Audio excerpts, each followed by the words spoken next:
Well, hello everyone, and welcome to another Chit-Chat Tuesday. I'm delighted I've got Amanda R. Woomer. Have I said your surname completely correct there, Amanda? Yes, you Good, have. good. I'm glad about that. She's author of many books, including the very popular Feminine Macabre series and Spook-Eats, which is just a wonderful idea, which we'll be going more into later. I know that what we'll be talking about is Amanda's first paranormal experience around the age of 7, also as well. Like many of us, her interest in the paranormal grew after the sad loss of her brother who passed away through cancer. So, and I'm sorry to hear that Thank Amanda. you. Thank you. And then also as well, she's doing really good work because we may have all heard in the news the terrible hate shooting that happened in Buffalo, and Amanda is lived in Buffalo all her life, and we'll talk about the wonderful fundraising and the really good work that you're doing as well later. So I'll make sure I get that in for you Thank as you. well, and everybody that it affects. So thank you everybody for joining. Those people who are beginning to comment. So Claire, Sam, Jill, thank you. And the silent watchers, do come in and say hello. So Amanda, is there anything I missed out that you think I should say as a part of the introduction? No, you got everything. It Oh, made me good. sound a lot cooler than I am. All right, no, you are really cool. So your first, would you like to start right at the beginning? Your first paranormal experience, then, please. Sure. So, I was always really interested in the strange and unusual. I had books about ghosts and Bigfoot and aliens growing up. But when I was 7 years old, I had my first paranormal encounter. I think so many investigators and researchers always have that experience as a child that plants the seed in their minds to kind of pursue this even more. And for me, I was in my childhood home. I grew up there my entire life. And it was late at night, and I was awake in bed. I wasn't really trying to fall asleep, but just happily laying there comfortable. And I looked out into the hallway. My door was open, and there was an old woman standing in the hallway. And we didn't have an old woman living with us. My grandmother was not staying with us, and I did not recognize the woman. But she was slowly walking through the hallway. She had slippers, a bathrobe. She had crazy, hair like she had just woken up or something. And she stopped and she turned and looked at me before continuing forward into what's now our closet that has our sheets and towels. And it felt much longer, but it was probably only a second or two. But I screamed for my mother. And my mom actually ran through the woman. I saw like the very tail end of the woman's bathrobe, and my mom just went right through her. So she didn't see her, which I thought, in hindsight, I find that very interesting. But in the moment, I didn't care. I just wanted my mommy. But I found out years later that the previous owner of the house was an elderly woman who lived there with her son, and she did pass away in the house. And her bedroom happened to be my bedroom. Luckily, I did not learn this until I was much older, because I do think if I was very young, that would have terrified me. But that was the only time I ever saw her in the house. I don't feel like I grew up in a haunted house. People ask me that, did you ever feel like your house was haunted? And I don't think it was haunted. I don't feel like there was anything there. I never experienced anything else my entire life from 1997 until 2015. So I think I happened to be in the right place at the right time, looking at the right spot to have this encounter. And that really kind of planted the seed very deeply in my mind to really start reading more about this and trying to figure out what the heck was this? Was this a ghost? And trying to figure out what the heck happened? What did I see? And I still don't really know. I don't know why I saw her. I don't know why my mom didn't see her. I don't know why she was walking into the closet. So there's so many questions that I still don't have answers to. But that for me is my origin story when it comes to haunted history and the paranormal. It's a great introduction to the paranormal world, definitely. So I want to say a couple of hellos to people. So I want to say hello to Beth, Patricia, Claire, I think I mentioned, but hi Claire again, Sam and Charles. And I do apologise because the names came quite quickly at the beginning. And Susan, Jill, Diane. I think that's everybody said hello so far, but thank you, and I do apologise if I missed anybody there. So you started getting interested in the panel around the age of 7. So one of the things I was going to ask, because I know you started properly what you call investigating ghosts, going to graveyards and things around the age of 14. But Yep. there were any books that you read between the age of 7 and 14 that were hugely influential to you? So yes, I just recently looked up the titles and I had forgotten them off the top of my head, but this was a book series that I found at a local dollar store, a very, very cheap store. I don't know why they were there.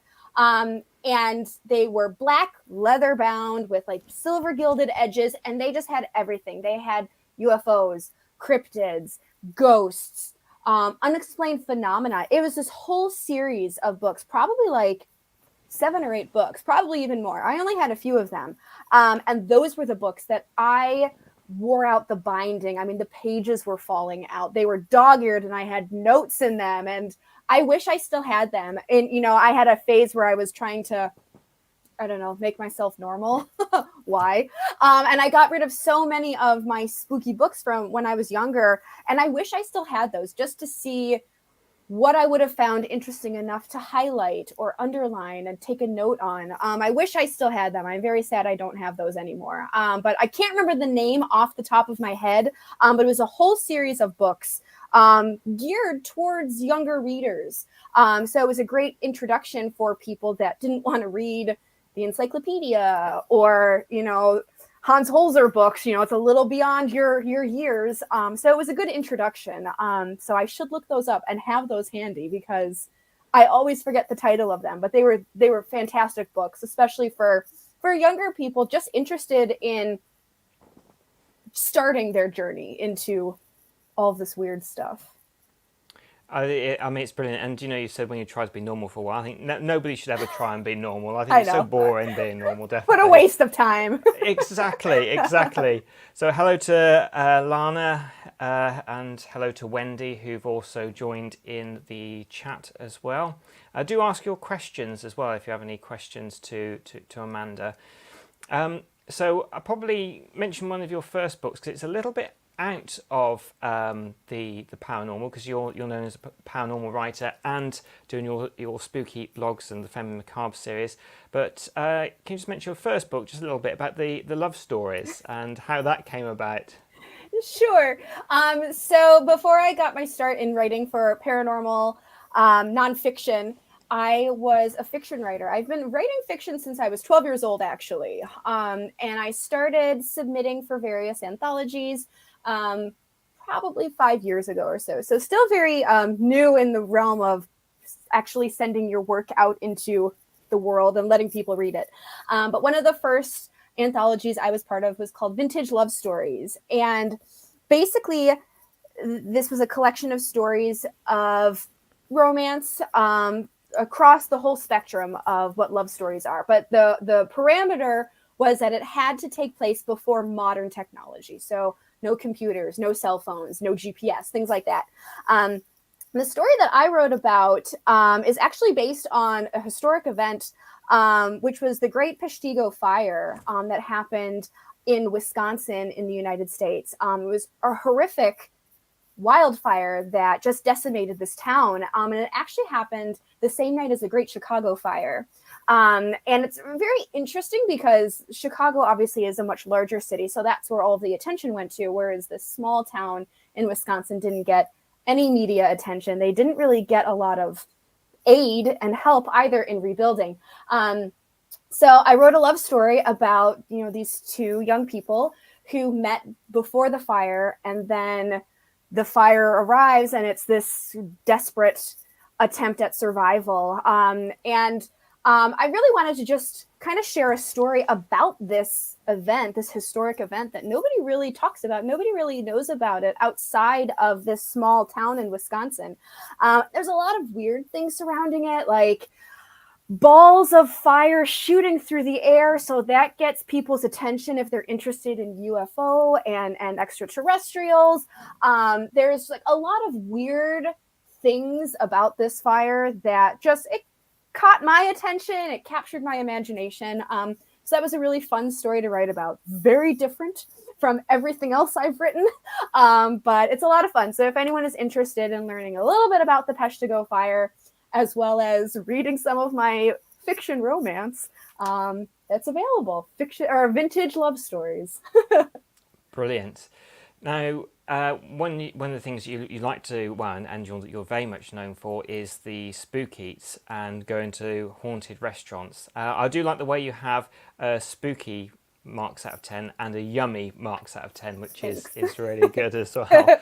I for me, I think maybe the food might just slightly take the edge just a little bit, actually. Me too, especially if it's good food. Me too. Yeah. No shame. But how did the seed of the idea come? I've heard you talk about it in various podcasting, but if you can explain to everybody who might be new to this and Spook-Eats, and also give the web address out for Spook-Eats and how they can follow you on Spook-Eats as well. Yes, but how that first came about, the idea, I'm going to go to haunted restaurants. So basically, I was thinking of starting something like this for a long time. I'm a huge traveler. I love traveling. And I love going to different countries and different areas and experiencing the food and the history of these various locations. So it was kind of floating in my mind for years. And then, as you mentioned earlier, my little brother, Jed, he passed away after battling pediatric cancer. And my attempt at grieving was researching the paranormal. Some people, I think, really heavily turn to their faith and start going to church a lot more. Some people might start drinking alcohol a little bit more. Various ways of coping with grief. For me, I started really ghost hunting, really, really hardcore, going to these locations and trying to just find some sort of evidence that something else is waiting for us. Something else is coming. There's something waiting for us on the other side of our last breath. A lot of people are blessed with a very strong faith in what comes next. I'm not one of those people. I question everything. So I started going to these haunted locations, and I very quickly ran out of money to be able to visit these places because, at least in the States, they're very expensive, these locations. A lot of times you need a team of people to investigate. I don't have a team. I'm by myself. Or you just need a lot of money. I don't have that either. So that's why I started thinking about haunted restaurants and haunted bars and haunted hotels and inns. These places are already open to the general public. You don't have to pay to even step foot inside. They're already open. And they have so much history and sometimes even more ghost stories than the infamous places you might see on TV, like the haunted jails and the haunted hospitals and the orphanages. Then I joke saying they also have food and drink and heat and plumbing and bathrooms, which are all added bonuses as well. So it really got me thinking, why not highlight these haunted locations that want you to come and visit them? And so then your average everyday person can also experience the paranormal. I'm not the only person that's ever lost a loved one and then questioned what comes next. So instead of just, watching TV or listening to what people say on the internet, figure it out for yourself. Go on a paranormal adventure for yourself and come to your own conclusions, because nobody should be able to tell you what to think or what to believe, especially when it comes to life and death and what potentially comes next. So that was my hope with Spook-Eats, was to really highlight these haunted locations that are part of the hospitality industry, and they want to share their history, they want to share their food and drink, and they want to share their location with you.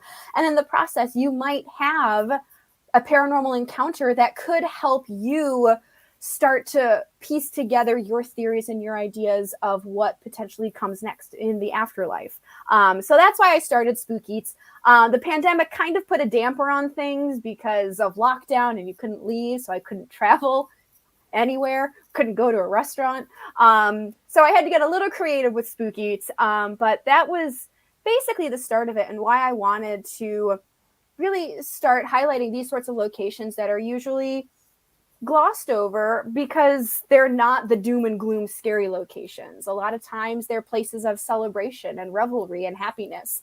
But my argument is great energy can come from sadness and anguish, but great energy can also come from happiness and joy. And honestly, I'd rather experience a haunting based off of something positive than something negative. So, yeah. No, I would completely and utterly as well. There's so many really interesting haunted locations you've been to. I think probably the one I've heard you mention most of all, and I think we're also quite lucky as well in the UK that we've got loads and loads of haunted pubs. Oh yes, oh yes.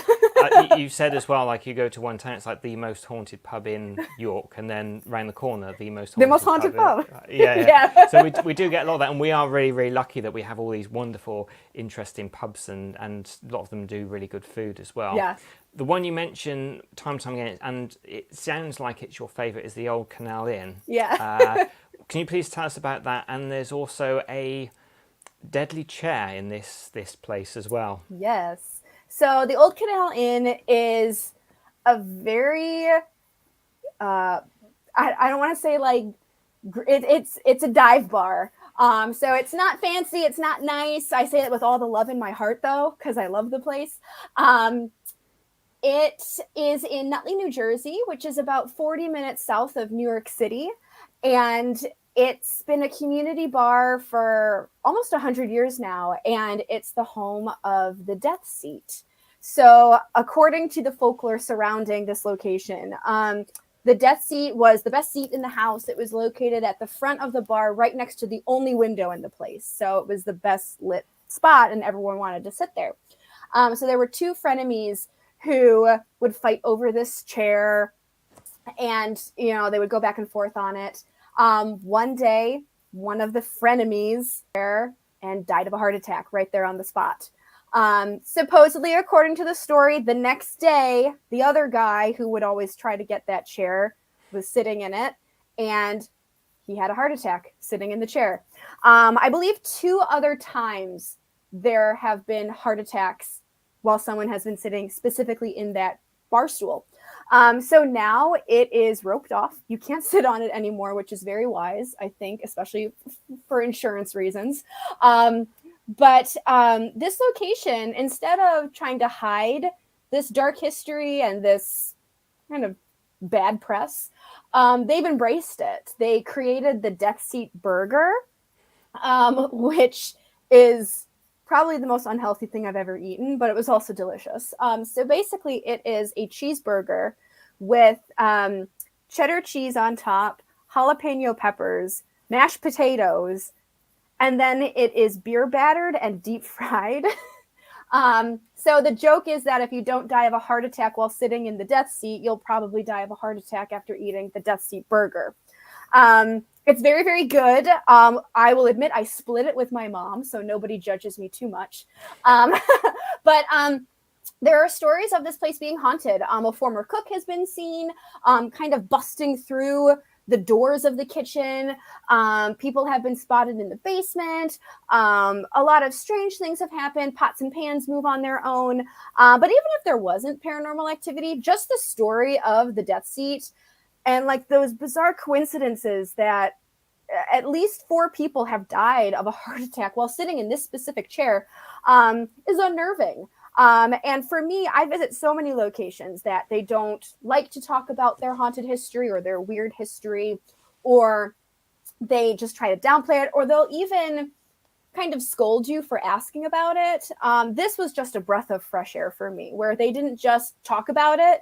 They kind of celebrated it and found a way to highlight it on their menu. So usually you get cocktails named after the ghosts or the paranormal activity. This was a full-on meal, which is unusual. So yeah, the Old Canal Inn, if anyone is ever in Manhattan and looking for a dive bar to go visit, I highly recommend it. I thought it's not expensive at all, which is hard to find with haunted locations, at least in the States. Usually they're exorbitant. They're so expensive. You drop a small fortune for not a lot of food.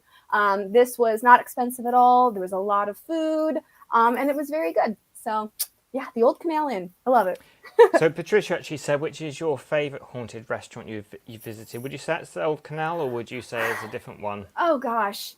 That's definitely one of them. Another one that I really enjoyed is in Indiana, in a town called Mishawaka, which is just fun to say. And it is a Mexican restaurant called La Hacienda. And it's inside a mansion of a former brewery owner. He's a brewmaster. It's a beautiful building, so much history. And the story behind it is that the one of the maids in the house fell in love with one of the gentlemen in the house. I don't know if it was the actual brewery master or someone else, but she fell in love. Supposedly, he did not return her affections, and so she killed herself in the attic. And this is a story that the restaurant kind of owns. When I was there asking them about it, they said, like, yeah, that's the story. We don't know if it's actually true. There's no evidence. There's no documentation. But it's a story that they share. And again, the food is delicious, really unique menu, not expensive. And again, the people are there to kind of share in the history. So that always gets extra points from me if the staff and the owners are willing to like sit down with you and talk about it. Because again, I feel like history belongs to everyone, and then haunted history belongs to the weirdos out there. So when you find someone else that's interested in it, it's kind of this unifying bond that you have.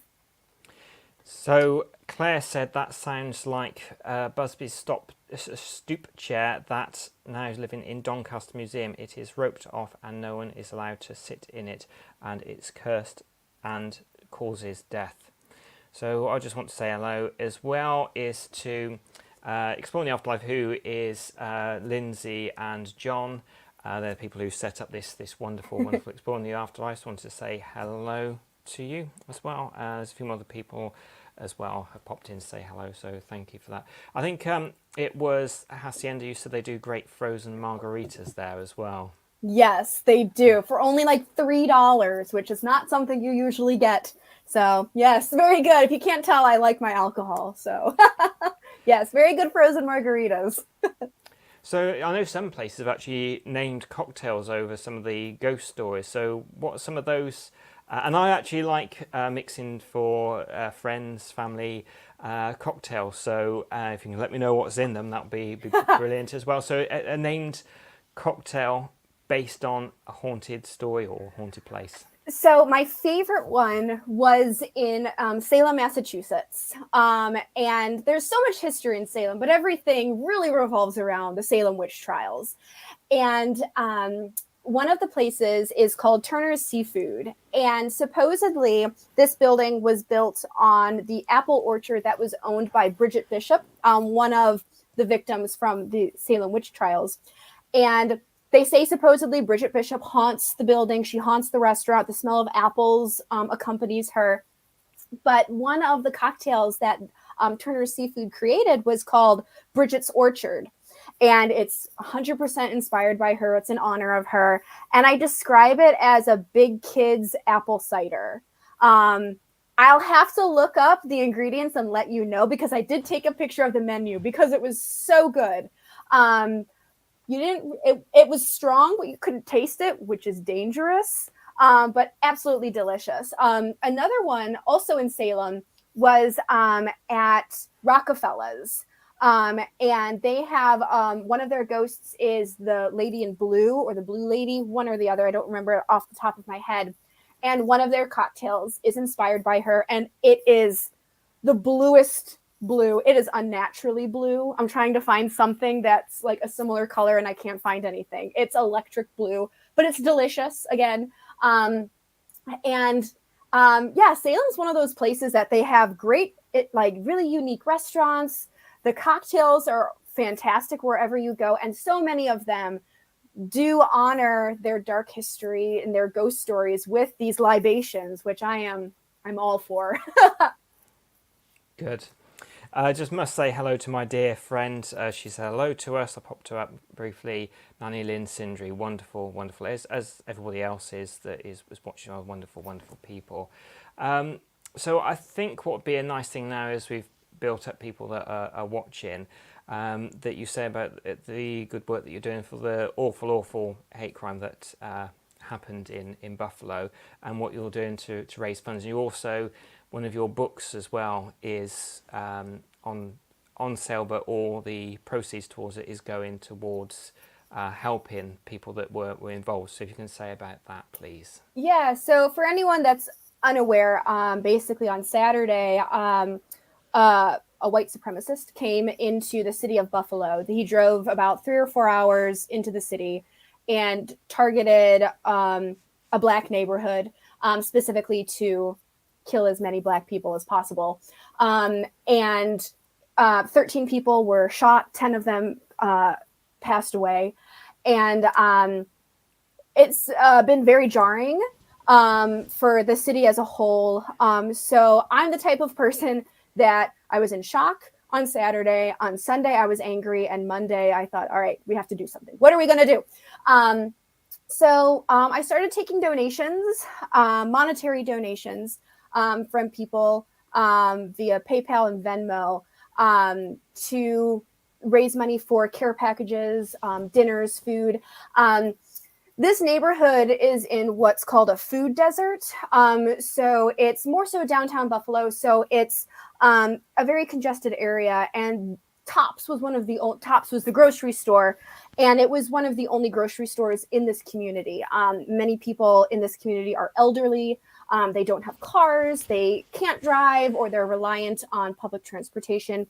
So the fact that this one grocery store within walking distance is now closed indefinitely, I don't know how long it will be closed for. People are in need of food.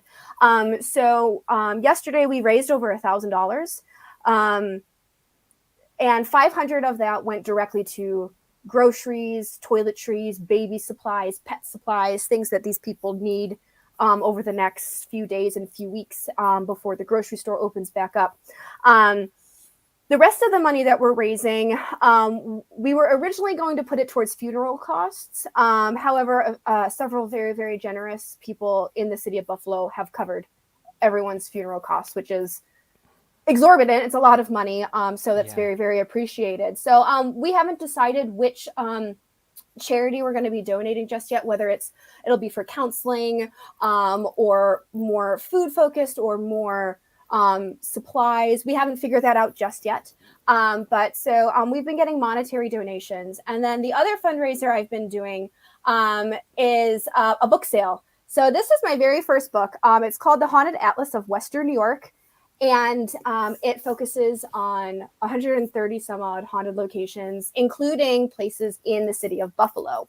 And I've opened it up to anyone that's interested in buying copies. That 100% of the proceeds for the next week will be added to our fundraiser to be donated. And usually on Etsy, this is where it is available, is on Etsy, not Amazon, Etsy. But I opened it up for UK residents as well. So if anyone watching this is in the UK, usually my books are just for the United States because shipping is just evil and expensive. But if anyone watching in the UK is interested in buying a copy for a good cause, I've opened it up for the next week. If you're interested, and 100% of the proceeds are going to be going into our fundraiser that we have going. And I always say you don't have to be from Buffalo to appreciate the history and the haunted history of these locations. So if anyone watching is interested and you want to donate either by buying the book, it's on Etsy. You can find it on there. Or if you want to just send a monetary donation, the Venmo and PayPal is just at Spook-Eats. It's nice and easy. You'll see my face, so you'll know it's the right place. And again, 100% of the money is going right back to the victims, their families, and the community, because I don't know what else to do. I have to do something. And I always say that, thoughts and prayers are nice, but they're nothing if it's not paired with action. And thanks to so many people in the paranormal community and the Halloween community and the horror movie community over the last 24 hours, we've raised over $1,100 already, which is not what I expected. I thought maybe $100, maybe $200, and so to be where we are now is just, it's amazing. So yeah, That is good. My good friend Lynn said, I'll buy one. Will you sign it, please, Amanda, and send it by PayPal details? I think you said it was slightly difficult for you to sign, wasn't it, because of the shipping costs? Yes. So usually, yes, I would sign them and send them out. But because to send the books to my house, then sign them, and then ship them out myself, it would just become so much more expensive that any of the proceeds would be spent, and I would be spending money on top of that. So in this instance, unfortunately, it would be sent directly from the warehouse to you. So unfortunately, I can't sign it.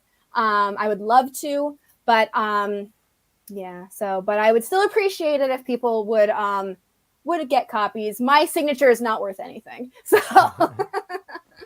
It's always nice to have a site if you can get one as well. But also as well, I have linked up, because of the wonderful work that you're doing, my personal YouTube channel as well, because I also have American viewers on that one as well. So I've linked that up as well. Thank you. And I want to say hi to Carol, and also as well, Lana says how wonderful.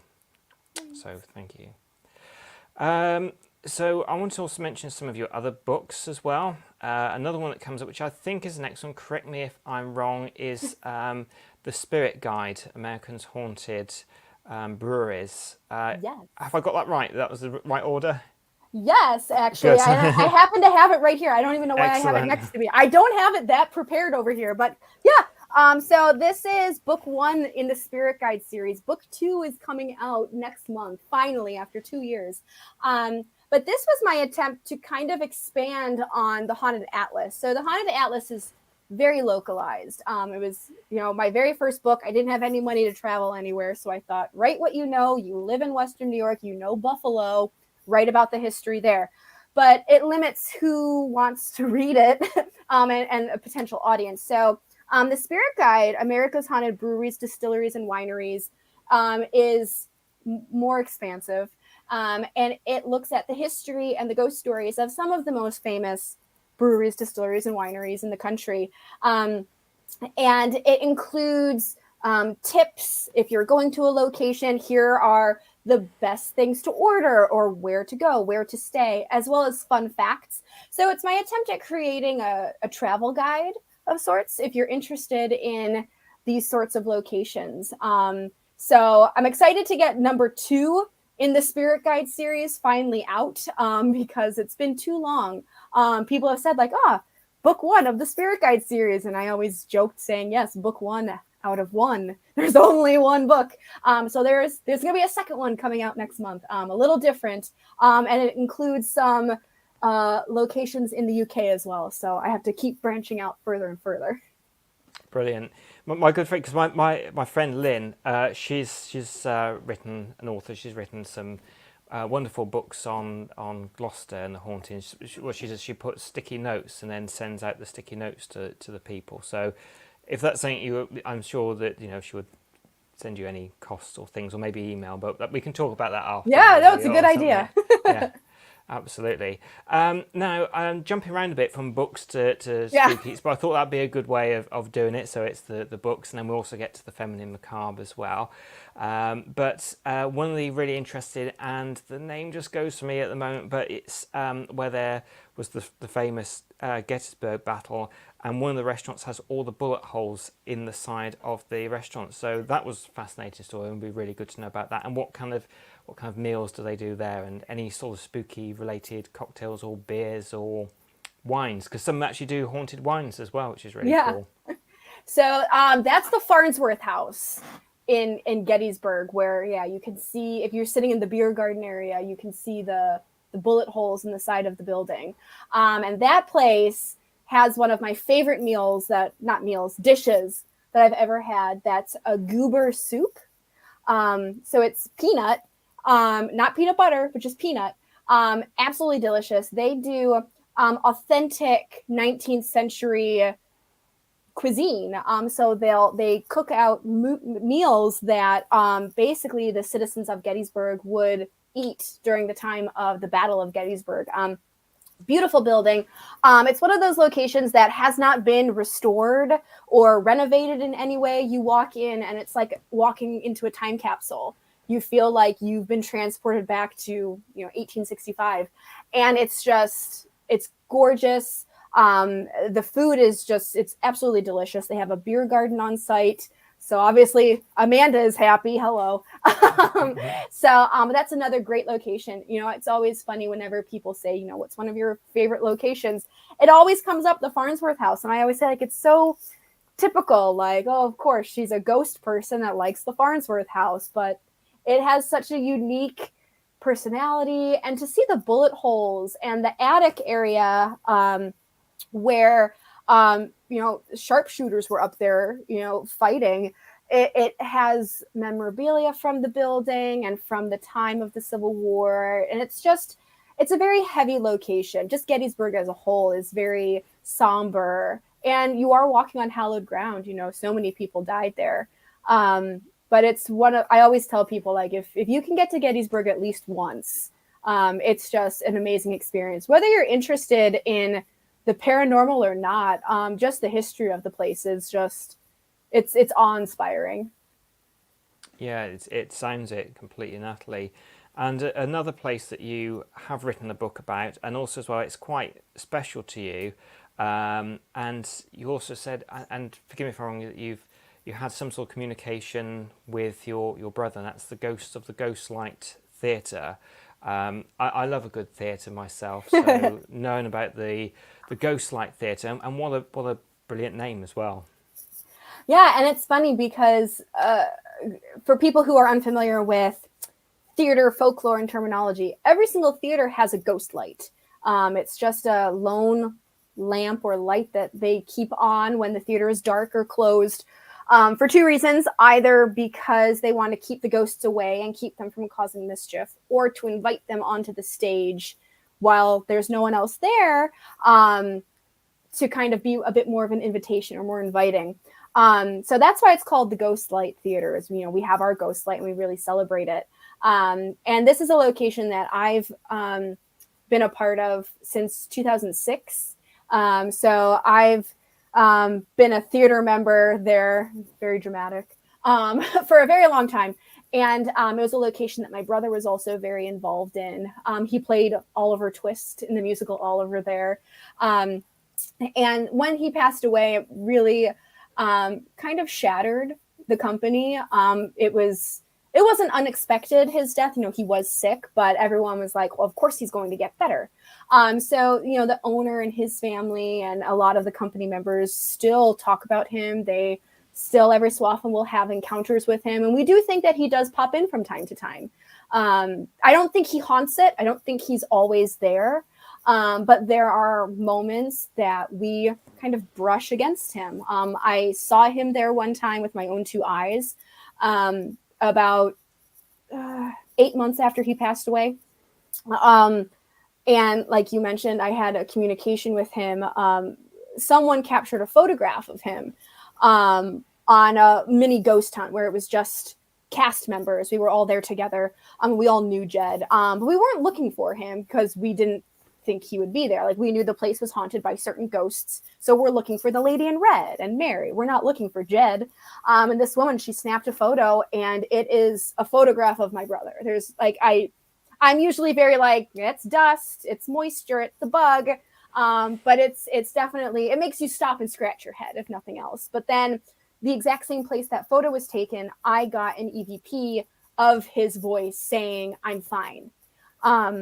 So it's two very interesting pieces of evidence that in and of themselves are both very interesting, but to have them together in the same place on the same night is just very interesting to me. So The Ghosts of the Ghostlight Theater was a book that I made during COVID because they couldn't obviously be open for production, so they couldn't make money. So it was a way for us to raise money so they could stay open and survive. So that was a fundraiser book that I put together of just people's ghost stories over the last 20 years, things that people saw or heard or smelled, photographs that people have taken. So that was a really fun group project of sorts that, I got to know so many more stories of this building that I love so much. And I host public events there investigations and stuff. So it was fun to be able to get to know it even more.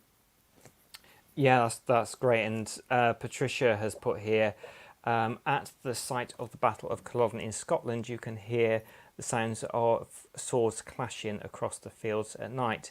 So is there any stories of like real sounds being heard in some of these restaurants that you've been to? And if you can share some of those stories with us, that'd be amazing. Yeah, and like going back to the Culloden comment, I was lucky enough before COVID struck to be able to travel to England and Scotland and Wales, and I would agree that Culloden has a very similar energy to Gettysburg, where no matter where you're standing, it's hallowed ground, and it's very heavy and somber, and no one is joking, no one's running around, no one's laughing. So it's a very special place as well. But in regards to Gettysburg, similar to Culloden, that there seems to be this loop or this residual activity of fighting. People have reported hearing shouting, the sound of muskets and cannons firing, when there's no reenactments happening and stuff. So it's interesting and also kind of heartbreaking to think that are these soldiers, these men, still locked in this eternal battle that has been, raging now for 200, 300 years? It's really upsetting if you stop and think about it. So my hope is that it's just an imprint and nothing of substance, if that makes sense, because that would be very upsetting if you actually stop and think about it.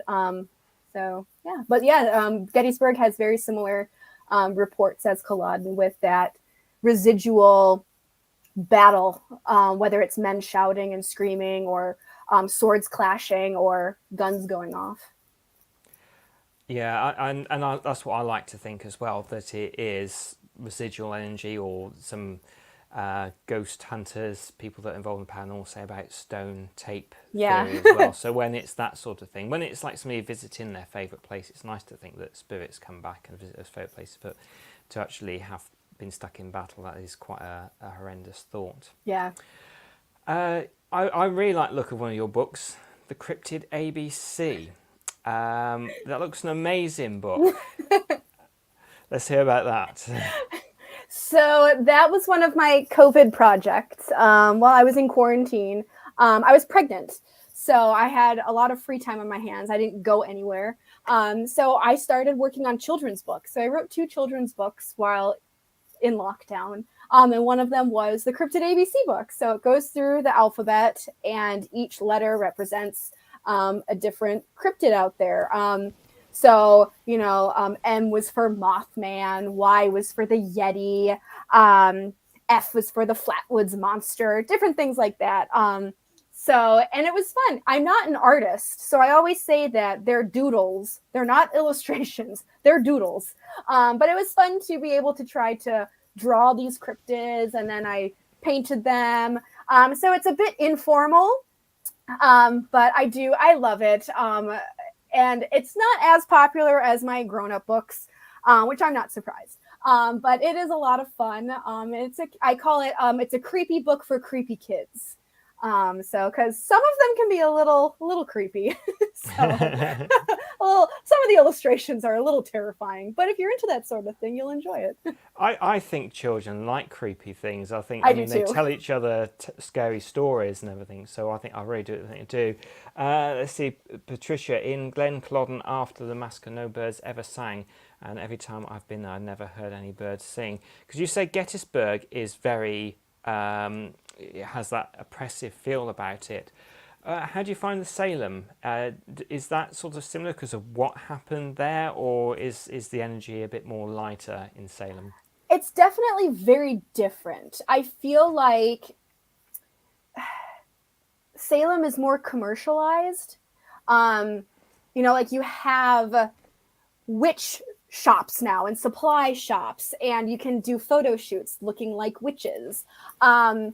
So where I would say Gettysburg is more revered and respected because so much blood was shed there, while Salem has definitely cashed in on it, I feel. And I'm not saying that disrespectfully. I love Salem. I'm going back in the summer and I'm going again in November. So I love it, but it's definitely very different. There are some tours that do focus more on the history and are very adamant on looking at the history, the dark history of what happened, and not focusing so much on the supernatural. So they're two very, very different types of cities. And I feel like their approach to looking at history and celebrating history are very, very different. And I'm not saying one is right and one is wrong, but I think depending on how you think it should be viewed respectfully, you might find something a little bit better in Gettysburg as opposed to Salem, or vice versa. You know, Salem, I think, is much more enjoyable to visit. It's more fun. Whereas Gettysburg is somber. You kind of need a break sometimes because it's just so heavy and so draining to visit. So, but they're very, very different.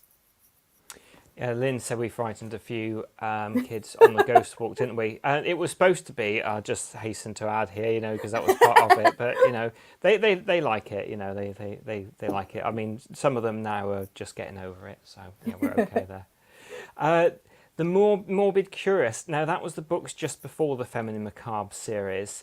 Now, I can only find the Morbid Curious #1. Is there #2? And if people are going to buy Morbid Curious, what sorts of stories will be in that book? Yeah, so the Morbid Curious is actually, it's not my creation. I just write for them. So that's by a gentleman named Troy Taylor, that he's the king of the dark history and the paranormal in the United States. And I believe there's 5 out now. I should know this. I think I'm trying to look at my bookshelf right now. I think there's 5 volumes out right now. Okay.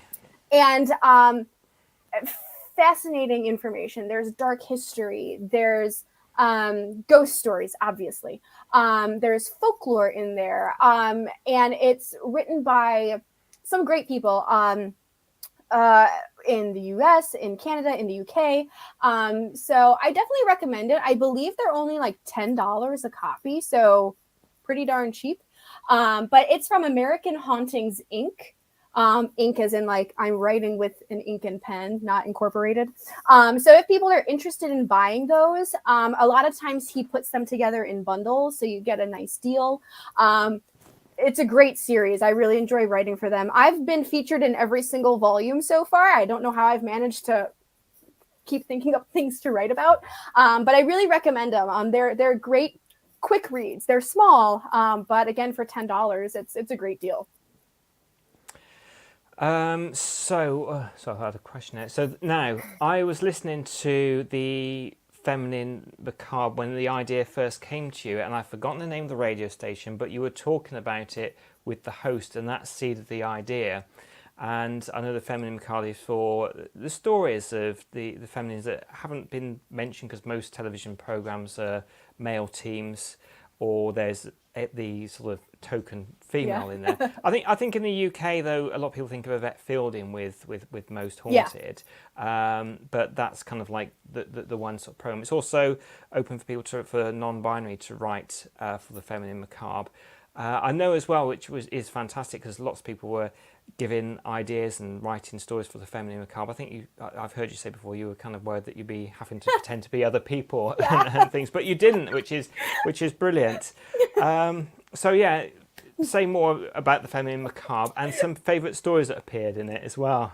Yeah, so I was on Paranormal Buzz Radio, and that's it. Yes, and we were talking about women historically in the paranormal, like Catherine Crowe, Eleanor Sidgwick.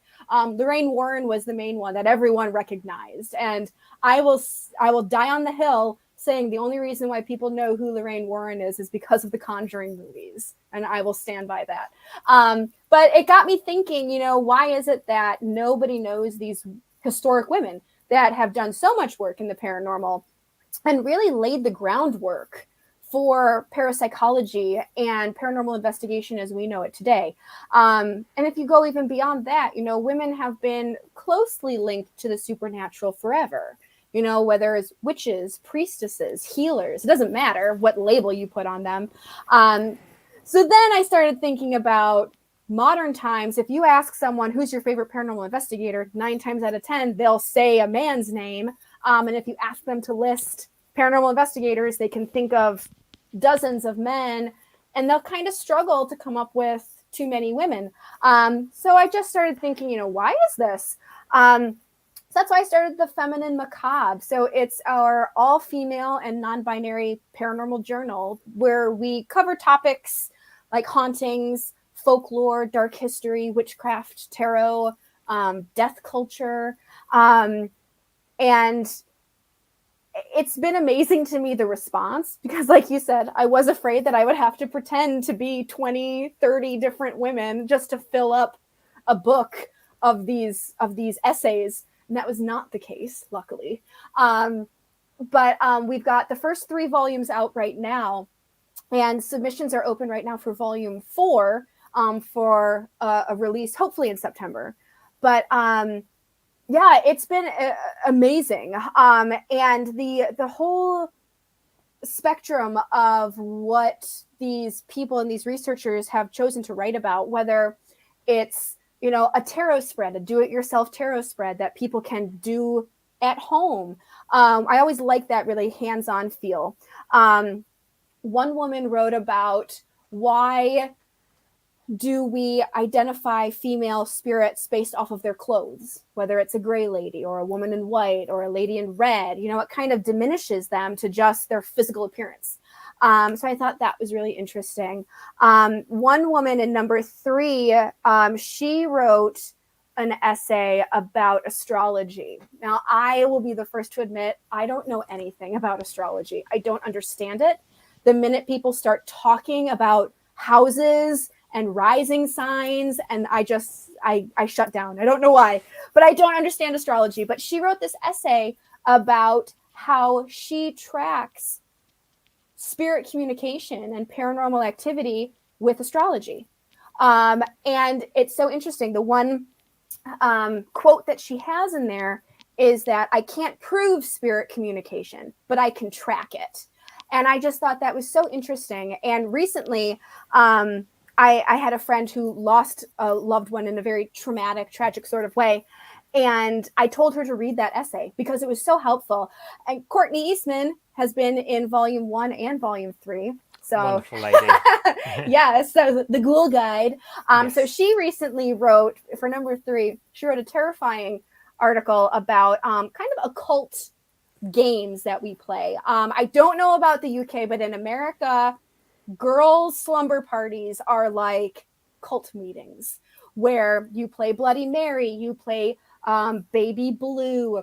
And she found one story or one game that's called The Midnight Man. And it's scary. I'm not going to spoil anything. But if you want to learn more, you can find that in volume 3. But anyone watching, if anyone identifies as female or non-binary, I really want to encourage you to submit something for volume 4. I always tell people, you don't need any experience. You don't need to be previously published. You don't have to be a paranormal investigator. That's something that a lot of people think is because they've never been on an investigation or they're not an investigator, they can't submit something. And that's not true at all. I tell people, pick a topic, pick a subject, whether it's something that you're already interested in and you're passionate about, or something that you're curious about and you want to know more yourself. Research it and write an essay. It's just like school. Write an essay about it. And if it's unique and it's interesting, we'll publish it. This is volume 1 right here. It's a beautiful, these are nice sized books, I like to think. And we do physical copies. We don't do digital. So it is an actual physically published book, which for me as a writer, when I was younger, that meant everything to me. The minute I held my first physical book in my hands and put it on my bookshelf, it was a game changer for me. And I thought, I can do this. And since then, I've written almost 10 books myself. So I really want to encourage anyone, take the chance. I'm the only person that reads submissions, so you're not going to have a bunch of strangers reading your work. So there's nothing to be self-conscious about in that sense. and we're always looking for new people, and it doesn't matter whether you're young or old, you're gay or straight, you're black or white, it doesn't matter. Everyone has something to contribute. And our hope with the Feminine Macabre is that readers walk away with a new perspective or a new way of thinking about something, even on just one topic. That's fine.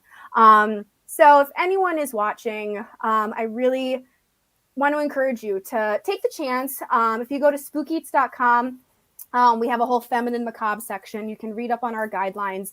And submissions are open until June 1st. So only a few weeks left. But I really hope that if you feel the inspiration, that you will be part of the Feminine Macabre, because I think it's a great little community. A lot of the members really support one another, build each other up. They support the work that each of the researchers are doing, and actual genuine friendships have been formed by people who met through writing for the Feminine Macabre, which I think is really cool, because again, I thought I would be the only one. Brilliant. That's brilliant as well. Friendship has built up. Anne's watching, and Lorna as well has joined. And if I missed anybody, I really do apologise. But I think it's great that you're doing that, because also as well, I'm quite busy, so I haven't done paranormal investigations for quite some time. But when I've joined or been asked along to groups, it's a little bit like what you see on television, except the other way around. So you get a few men with a lot of females. And do you find that because of things that you've been involved in, that the men are more often dragged along by partners and things? 100%. I like, again, one of the reasons why I was thinking with the Feminine Macabre, whenever I attend investigations or events, or if I host them myself, I would say it's at least a 60-40 split of women versus men, probably more. And I always joke saying the guys that are there look like they were dragged there against their will by their wives or their girlfriends. But usually by the end of the night, they do walk away having a good time. But I feel like the majority of paranormal investigators and researchers and members of the community are female. So the fact that it's not mirrored on television or just in the media as a whole is very strange to me. You have so many all male shows and not a single all female show.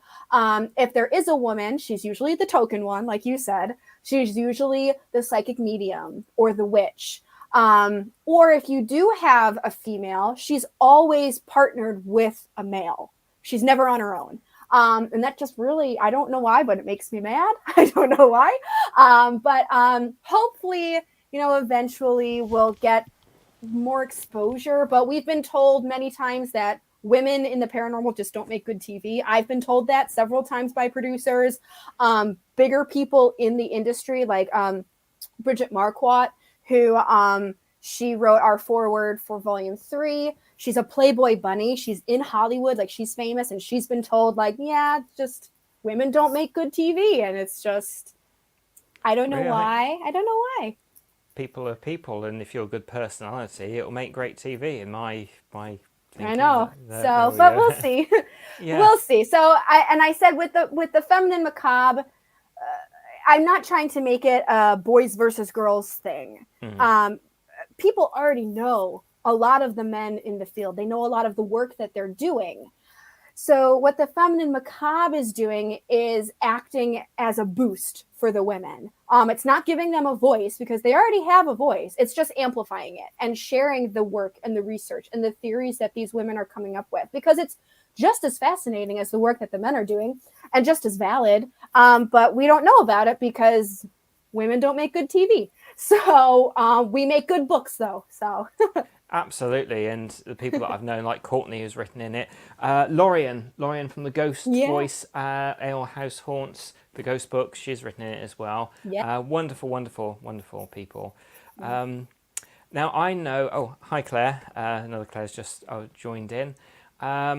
one of the places you visited and it got a 10 out of 10 food rating was the Eagle House Hotel, if I got the name right. And I'd love to know a bit more about that, because I did see a video where you did your top 5 places. The Eagle House Hotel was one of the first ones that popped up. Yes. So this is located in Pennsylvania. So it's probably about an hour from where I live in Buffalo. And it is an Amish style restaurant. So I say that it's hearty food, but it's not healthy food. It's delicious. And when I was there, I was lucky enough to try a lot of the food. They were very generous in, making little sample sizes for me so I could try everything. The thing that really impressed me the most, it's going to sound so silly, was the meatloaf. I hate meatloaf. I despise it. I think it's disgusting. I don't know why. I blame my mother. No offense, but her meatloaf is awful. But their meatloaf was just so good. It was spicy. It was really moist. And it was absolutely delicious. All of their desserts are made from scratch. Probably half a dozen homemade pies that are like a mile high. It was so delicious. And like with the food rating, I put in the service and the ambiance of the location as well as the food. And it was just, everything was just so delicious. The people working there were so charming and so friendly. And like, we talked with the cook, we talked with the owner, we talked with the waiter, we talked with the member of the historical society. Everyone wanted to share the ghost stories and just the history of this location, and sharing the recipes and the food. And it was just such a nice experience all around. So I felt like I couldn't not give it a 10 out of 10 just because everything was just so stellar. The people, the place, and the food was just great. I don't think they had any alcohol though, so I should have docked a point for that, but I'll let it slide. Oh, absolutely. Well, I guess you could always go home and enjoy something. Exactly. Now, I did see, and I can't remember the name of the place, but this place, and it was actually the wines. They had like a different selection of different wines to the stories. Which venue was that? Because I can't remember what it was now. That venue. So that's called Margam Manor, the winery at Margam Manor, and that is right in New York State. So if you buy a copy of the Haunted Atlas, it's in there. But this is a really cool location because, they've been featured on Ghost Hunters, so they're very, very well known. And they fully embrace their haunted history. The owner, Margot, she's written several books about the ghost stories and the actual history and everything. But they have a series of wines that are inspired by the ghost story. There's one called The Lady of the Manor, who is inspired by, the matron of the family. There's one called Cordelia's Desire. I think that's what it's called. It's my favorite one. And Cordelia was one of their daughters. There's another Thursdays at 3. And that is the time where all of the paranormal activity seems to stem from. So, of course, one of their wines has to be Thursdays at 3. So it's just, again, a really creative, unique way for them to market themselves, but then also share their ghost story. And if, you have people who collect wine bottles and they collect these sorts of things, it's so smart on their end. Each label looks different, and it kind of goes through the whole story. All of the characters and all of the events that occur in the ghost story are represented on their wine bottles. And all of the wines are very unique. Some of them are apple flavored, some of them are more apricot. So really unique, really yummy. And again, I always say, like, if you go there, you go for a tasting, you can taste a ghost story while they're pouring your wines and actually telling you their ghost story. So I think it's just a really fun, kind of immersive experience for people to experience this beautiful building with this rich family history and delicious wines in the process. I think you said as well, over the years, restaurants have been more open to talking about their ghost stories, which I find surprising that some of them wanted to keep it quite quiet, because in the UK, it's a great thing for a pub. If it's haunted, it's like people go there straight away. So how has that changed? And some places, because I know a few places you're allowed to do like a little bit of a mini investigation afterwards, if you'd like to talk about those. Yeah. So, I mean, there are a few places that definitely don't like to talk about their history. One of them in particular is located in a former insane asylum. And they're very adamant about not adding to the stigma of mental illness. And I got that. Like, after I talked with them, it got me thinking about, do paranormal investigators and ghost hunters and these haunted locations that do open their doors up to haunted or to ghost hunters, do they add to the stigma of mental illness? So that's a whole other conversation for another day. But other locations are very interested in sharing their history. And like you said, several of them have opened up to doing investigations, which is always difficult because it's during business hours. I feel like maybe someday Spook-Eats will be big enough to be able to go in after hours. But right now it's just when the place is open. So obviously you get noise contamination and you can't really do an EVP session or really film much of anything. But, you can still explore the locations where paranormal encounters have happened for people. And a lot of times you get to talk one-on-one with the staff in a location that they were touched or they saw something. So it's kind of an honor in a way to visit these locations that are excited to talk about their history and their encounters. Because I feel like everyone has a good ghost story, but you always feel very isolated after having an experience because you think, I must have imagined it. I have to be losing my mind. There's no way this is possible. And then when you meet someone else that's also had an encounter or an experience, it's this unifying bond where all of a sudden you're like, maybe I'm not as crazy as I thought. So I love the locations that let me go up into the attic or down into the basement where it's usually just the staff gets to go there. And I'm hoping to be able to really start branching out and doing that again. It's hard with COVID and everything. But I'm hoping to be able to start doing it again, just because it gives you so much more of a deeper appreciation for a location. And the places that are more willing to talk about it, I like better. I want to promote them and tell people you should go here. Go there, order this, talk to that person, ask them about the maid in the attic. And I feel like it just makes for a more colorful experience. So I always say, like, wherever you travel, you have to eat no matter where you are. So why not eat at a historic haunted location? And I'll be happy to point them out to you. Exactly. Have you got any haunted restaurants or bars that you're planning to visit soon? Oh, gosh. Well, I am going to Salem in the summer. I'm taking a girlfriend of mine for the very first time. So I'll take her to all the fun places. But then in the fall, we're actually doing a Feminine Macabre Ghouls weekend, I guess. I don't want to call it a retreat because that makes it sound weird. But we're going to the Lizzie Borden house. So I'm really excited about that. It's a location that I've always wanted to go to. Even before I got really into the paranormal, I was always very interested in the Lizzie Borden case and just the history around it. So that's like the next big major thing that's coming up for me. Also in June, I have the Haunted America conference in Alton, Illinois. And I've been told that it's the most haunted small town in North America. So lots of haunted locations. I have a couple friends that want to take me to a few locations. So we'll see where they decide to take me. I don't know.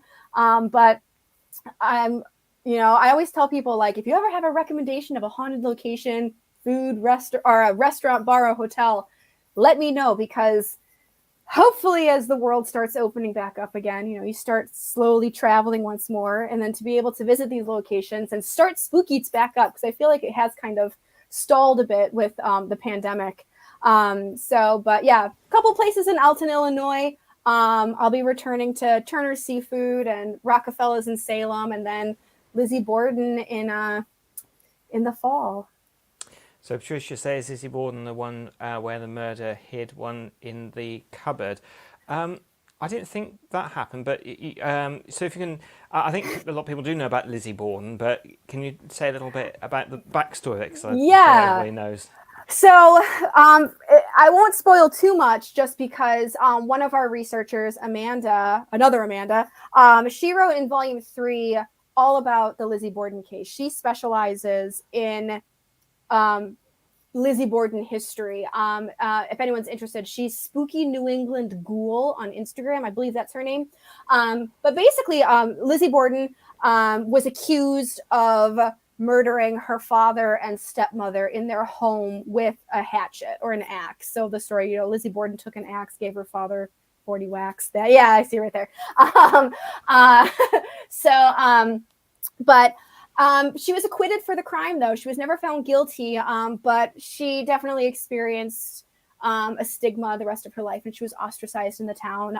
And what Amanda does in Volume 3 is she wrote a whole essay on a reasonable doubt for Lizzie Borden, because I think people just assume she did it and she was rich, so she got away with it. But she's done a lot of really good work in trying to disprove that and to prove that she was never found guilty. She was acquitted.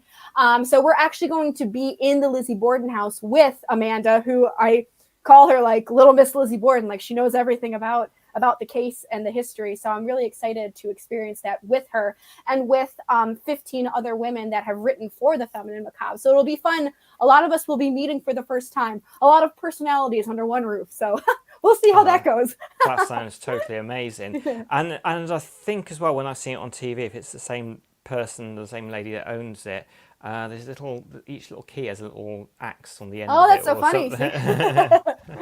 It's good marketing. Exactly. Lizzie Borden took an axe is a well-known children's rhyme that alludes to the accusations against Lizzie Borden in regards to the murder of her father and stepmother. 4 lines of the poem describe Lizzie killing her mother and father with 40 and 41 whacks of an axe. Oh, there we go. Yes. Yeah. So and Lynn says exciting time. So yeah, it will be. And as you say, it'd be totally amazing as well, meeting up with all these wonderful people that have written for the Feminine Macabre.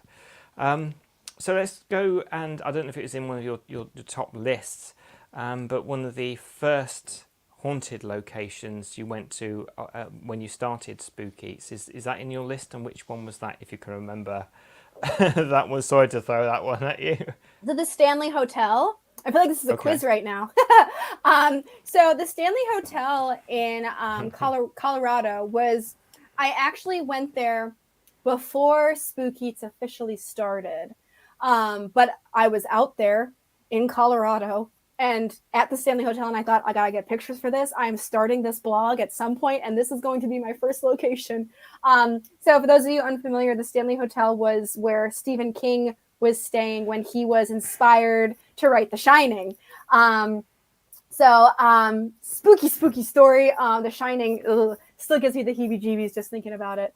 But it was one of the first places I went to. I would like to get back there just because I did not get as deep as I do now as Spook-Eats, however many years later. But I, got to look at, there's a museum in the area. Just looking at the size of it, it just hovers over the town of Estes Park. And then there's a bar on site that offers various cocktails. So I had to get the red rum punch, of course. So it was a fun location. I'm hoping to be able to get back just to give it a fair shot, as opposed to a quick visit on a family vacation. So yeah, but the Stanley Hotel, I loved it. It was beautiful. I'd love to stay there someday, but I'm too poor. That's another red rum cocktail that I'll be asking you for the ingredients. Yeah, it was really good. Excellent. It's funny, I was just thinking when you were on the Ghost Voice, they put on, and I wish I'd put it to mine as well, but maybe we can sort of say with people because I think it's on your website. You captured an EVP whilst doing a podcast with someone, and you didn't. Can you tell us about that? Because that was a fascinating story anyway. Yes. So I very briefly was working on a radio show that I was going to be doing with Midnight FM, and it kind of fell through. I had a baby. It's fine. Not bitter about it at all. But I was interviewing various haunted hospitality locations, and one of them was the Red Onion Saloon in Skagway, Alaska. And this is one of my dream destinations. The book that I'm working on right now that's coming out next month focuses briefly on the Red Onion Saloon. And basically, it was a saloon back at the turn of the 20th century, and the upstairs area was a brothel.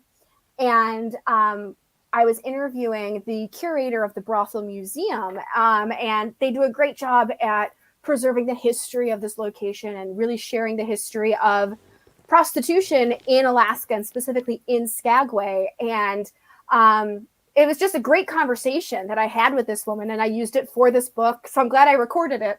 But while I was editing it for this radio episode, while I was listening back to it, not even paying attention, just trying to edit out all of my ums, I heard a voice. And it was basically at the end of what Corey, the curator, was saying. And between what she said and what I said, there was a voice. And I don't know exactly what it said. To me, it sounds like it says, I'm the opposite. Basically, at that moment, Corey was talking about how women in Skagway would advertise the fact that they were a lady of negotiable affections, whether it was red stockings or walking your dog with a red leash or planting red flowers outside of your house. And she asked me, can you see the theme here? And I said something along the lines of, I get what you're saying. And in the midst of that, you hear a woman's voice saying, I'm the opposite. At least that's what I think it says. And supposedly the brothel hotel is haunted by a prostitute named Lydia. She likes to be talked about. She likes her story being told. And Corey has said that if you go there and you don't say hello to her or good morning, that she kind of likes to act out and cause mischief. So Corey and I both think that because we were talking about her and talking about the brothel and just kind of stirring up the history of the location, that maybe it stirred up a little bit of Lydia, and she came through on a podcast. It wasn't an investigation. We weren't trying to capture anything. I didn't even notice it as the conversation was happening. It wasn't until a couple days later, as I was editing the audio, that I realized that we had got another voice while, Corey was sitting up in the brothel alone trying to answer my questions. And in the process, we possibly heard from Lydia. Amazing story. We're getting towards the end. It's gone really, really quickly tonight. But I thought it'd be really nice if you could mention how people can get hold of your books. Again, say about the Spook-Eats, the Feminine Macabre, and the fundraising that you're doing, including your book as well, for those that missed at the beginning, for the Buffalo horrendous hate crime that happened. So if you can mention those for anybody that might have missed it earlier on as well. Yeah, so my website is just spookeats.com. It's nice and easy. And that's where you can find the shop, where all of my books are available. On Facebook, it's just Spook-Eats, Instagram, Spook-Eats, Twitter, Spook-Eats. It's nice and easy. And then if you're interested in following information on the Feminine Macabre, we're also on Instagram and Facebook if you're interested. I'm just at the Feminine Macabre. In regards to the fundraiser we have going on, for those of you that missed, there was a mass shooting in the city of Buffalo where I live on Saturday. So we're raising money for care packages and food, as well as local charities for the victims, the families, and the community as a whole that's been impacted by this. So if anyone wants to send a monetary donation, we're collecting money through Thursday via PayPal or Venmo, and it's just at Spook-Eats. Again, nice and easy. And then if anyone wants to get something out of it, we're selling copies of A Haunted Atlas of Western New York. And that is in my Etsy shop. So not on Amazon. It has to be through the Etsy shop. And I've opened it up to UK shipping right now, just because I know so many listeners here and viewers might want to help. So for the next week, we're going to be selling copies of the Haunted Atlas, and 100% of the proceeds are going to be going towards our fundraiser as well. So far, we've raised over $1,100 in less than a day, which is really cool to me. So if anyone's interested, that's in my Etsy shop. If you find me on Facebook or Instagram, there's links all over the place that you can find it. But yeah, that's it. So I had from Lynn, she's had a really, really, a real busy day, and there's lots going on for my dear friend Lynn. But she said, Amanda, you're a lovely, bubbly, fascinating lady, but she's really tired, so she'll probably catch up tomorrow, and lots of love, and I will send the links through to you, Lynn, so you can get in contact with and also I'll send through the links because my friend is an author. She's written ghost books, so hopefully she's got something special that could be hopefully in the Feminine Macabre. Yes. So we haven't really talked about the investigations that you've been on. We've mentioned one of the EVPs, but is there any other bits of potential evidence that you've captured whilst you've been in a haunted location that has really made you think, or anything that's happened that kind of given you like a bit of a jump at the time? So in regards to evidence, there's, aside from the EVP of my brother's voice, there's been a few other examples of there's something here. I can't explain what this is. And one of the things I love to do is the dun dun dun dun dun dun. So I'll do shave and a haircut and see if they repeat it. And there was an investigation we were doing that we tried it out, and it did it clear as day. Obviously, we didn't hear it because it was like an EVP. So I said, can you do it one more time for me? Dun, dun, dun, dun, dun. And in the recording, it's even louder. Like, it's annoyed. Like, you didn't hear me the first time. I thought that was really interesting, that it showed an intelligence and almost like an annoyance with us, which I don't blame you. I'm sure a lot of people ask them to make stupid noises all the time. Then another thing that definitely startled me, I did not capture it on a film or on a camera or anything, was at Iron Island Museum in Buffalo. And I saw a shadowy person of sorts. It was in a mirror, which I hate mirrors. But it basically, I was alone in the place by myself, but it was the middle of the day. So I was fine because I was like, oh, nothing scary happens at 2:00 in the afternoon. So I was by myself, and this mirror, there was this shadowy figure standing in the mirror basically, but it looked like it was dripping out of the mirror, almost like a tar, like something that was very thick, for lack of a better term. And I hightailed it out of there. I was like, I have nothing to prove to anyone. I'm here by myself. In hindsight, I would have loved to have been brave and tried to capture it somehow. But that definitely was the most jarring moment I've ever had. I wasn't so scared that I haven't been back. I have been back since. So no location I've ever been to has been too scary or too dark to go back. So that's good, at least. But that was definitely one of the coolest pieces of evidence I captured and one of the most jarring moments that I've encountered. The shave and the haircut knock that you did, I think in the UK we have something very similar to that rhythm, and it's knock on my father's bald head is kind of what we put to that great.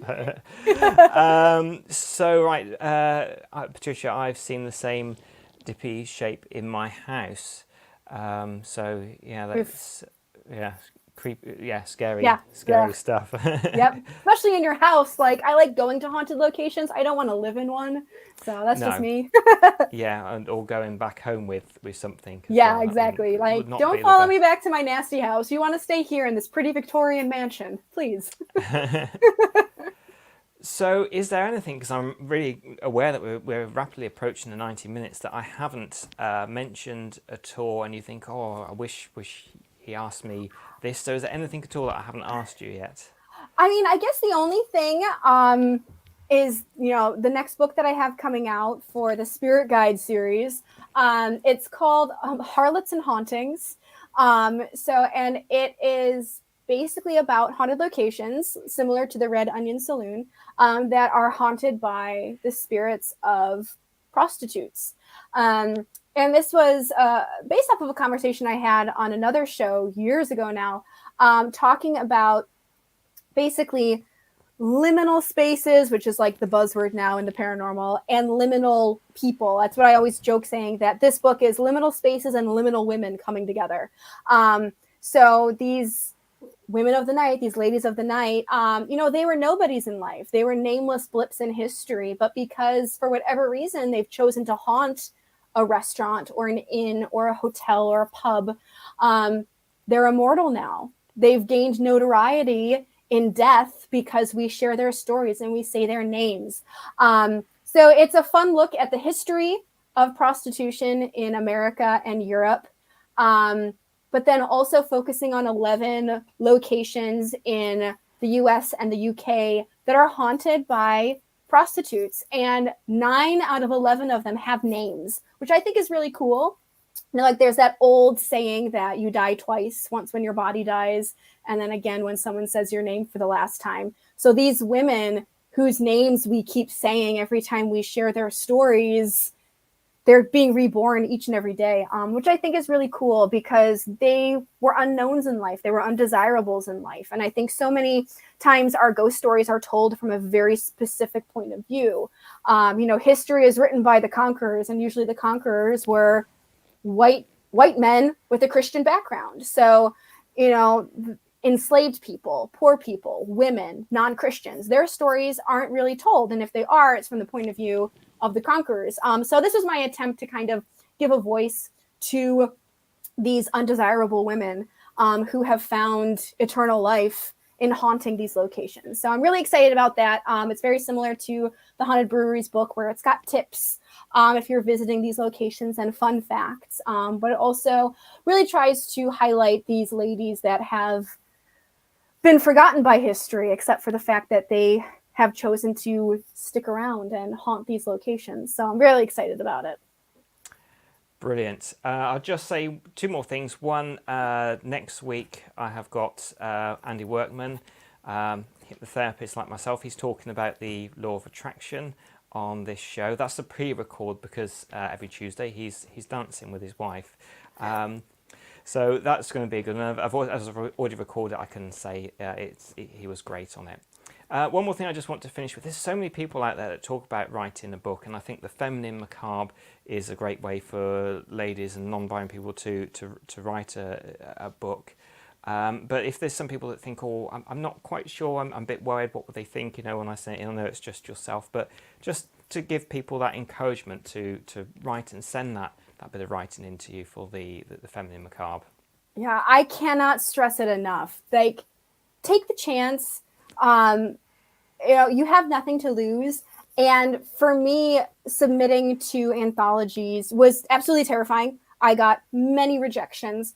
But that first acceptance letter was life-changing for me. It sounds melodramatic, but it really was. And so I really want to encourage anyone, whether you've ever written anything before, or you have never written anything nonfiction, or you're not really sure you know enough about the paranormal or the occult or the metaphysical.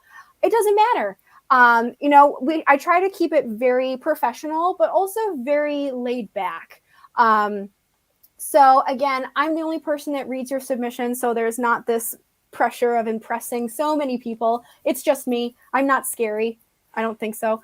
So, I really want to encourage you to, give it a chance. It's a great chance to be actually published in a physical copy. You can give it as a gift to someone. You can put it on your bookshelf. And hopefully it inspires you to continue writing and creating.